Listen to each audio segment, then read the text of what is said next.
আজ আর্জেন্টিনাকে হারাতে মাঠে নামছে স্পেন। ফাইনালের মঞ্চে বর্তমান বিশ্ব চ্যাম্পিয়নদের ঠেকাতে নামছে 2010 সালের চ্যাম্পিয়নরা। কাগজে কলমেও এই মুহূর্তে ফেভারিট স্পেন দলই, বিশেষ করে 3 কারণে বিশ্বকাপ জিতবে স্পেন, রুখে দিবে আর্জেন্টিনাকে। কি কি কারণে আর্জেন্টিনাকে রুখে দিতে পারে স্পেন, দল নিয়ে আরো বিস্তারিত থাকছে প্রতিবেদনে। 48 দলের বিশ্বকাপ এসেছে সমাপ্তি লগ্নে। 2 দলের সামনে বাকি আছে একটা মাত্র ম্যাচ। এরপরই পর্দা নামবে আসরের, যেখানে ফাইনালের মঞ্চে বিশ্ব চ্যাম্পিয়ন আর্জেন্টিনাকে রুখে দিতে মাঠে নামবে স্পেন। মেসি, আলভারেজদের আর্জেন্টিনা নিয়ে অনেক আলোচনা থাকলেও এই মুহূর্তে স্পেনও থাকবে ফেভারিটের তালিকায়। আর সেখানে 3টি কারণে ফাইনালে জয় পাওয়ার সম্ভাবনা ইউরোপের জায়ান্টদের। প্রথম কারণ হবে স্পেনের ডিফেন্স। কথায় আছে, অ্যাটাক আপনাকে ম্যাচ জেতায়, ডিফেন্স জেতায় শিরোপা। আসরে মাত্র 1 গোল হজম করেছে স্পেন দল।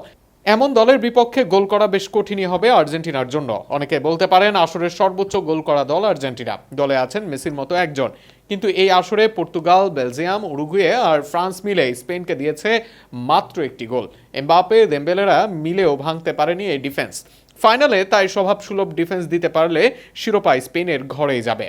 আসর যত এগিয়েছে তত আর্জেন্টিনার ডিফেন্সের দুর্বলতা প্রকাশ পেয়েছে, আর সেটা তাদের ফুলব্যাকের ডিফেন্সের দুর্বলতা। এই জায়গায় ভালোভাবে কাজে লাগাতে পারে স্পেন। দলে রয়েছে নিকো উইলিয়ামস ও লামিন ইয়ামালের মতো বিশ্বসেরা উইঙ্গার। এমনকি তাদের সাপোর্ট দেওয়ার জন্য রয়েছে পেদ্রো পোরো বা কুকুরেলার মতো ফর্মে থাকা ফুলব্যাক। আসলে এই জায়গায় আর্জেন্টিনাকে ব্যবহার করে গোল আদায় করেছে সব দলই। ফাইনালে এই কাজটা করতে পারলে আর্জেন্টিনার বিপক্ষে গোল করে সহজ জয় পাওয়া সম্ভব হবে স্পেন দলের। এগিয়ে থেকে এর আগে আর্জেন্টিনার কাছে নকআউটে দলগুলো হেরেছে। এর মূল কারণ ছিল দলগুলোর টেম্পো কন্ট্রোলার না থাকা, ফলে নিজেদের মতো খেলতে না পেরে ম্যাচকে আর্জেন্টিনার দিকে দিয়ে দিত তারা। তবে এই দিকে বেশ সমৃদ্ধ স্পেন। স্পেনের মিড সমৃদ্ধ, আবার দলে রদ্রি, পেদ্রোদের মতো টেম্পো কন্ট্রোলার রয়েছে। ফলে ম্যাচে ডিফেন্সিভ খেলতে চাইলেও বাস পার্ক করতে হবে না স্পেনকে। আবার খেলাটাকে পুরোপুরি দিবে না আর্জেন্টিনার হাতে। ফলে এগিয়ে গেলে এই ম্যাচে ফেরাটা কঠিন হবে স্পেনের জন্য। কাগজে কলমে স্পেন কিছুটা এগিয়ে থাকলেও বিশ্বকাপ ফাইনালের মতো ম্যাচে কোনো ফেভারিটের নিশ্চয়তা নেই।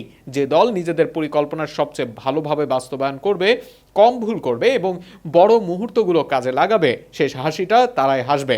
তবে এই 3টা দিক যদি ঠিকভাবে কাজে লাগাতে পারে স্পেন, তবে ফাইনালে শেষ হাসি হাসবে তারাই।